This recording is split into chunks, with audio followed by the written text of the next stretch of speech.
বাংলা, এই বাংলাকে বলা হয় যে সংস্কৃতির আদি পীঠস্থান।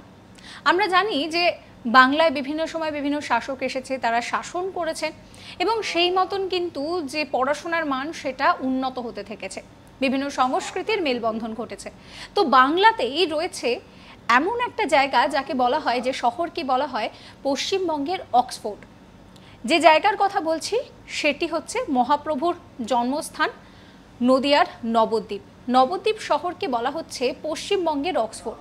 তার কারণ হচ্ছে এখানে প্রায় 18টি হাই স্কুল রয়েছে এবং শুধুমাত্র তাই নয়, এখন এই এলাকা পৌরসভা এলাকা হলেও একটা সময় কিন্তু এখানের শাসন ক্ষমতা রাজাদের হাতেই ছিল এবং এই জায়গাতে কিন্তু বখতিয়ার খিলজি তিনিও শাসন করে গিয়েছেন এবং তারপর থেকেই বিভিন্নভাবে পড়াশোনার প্রতি এই যে জায়গাটা, সেই জায়গায় কিন্তু মানুষের যে আগ্রহ, সেই আগ্রহ বাড়তে থাকে। এখানকার যে ওয়ার্ক কালচার বা যে স্টাডি কালচার, সেটা কিন্তু আর 5টা জায়গার থেকে একেবারেই আলাদা।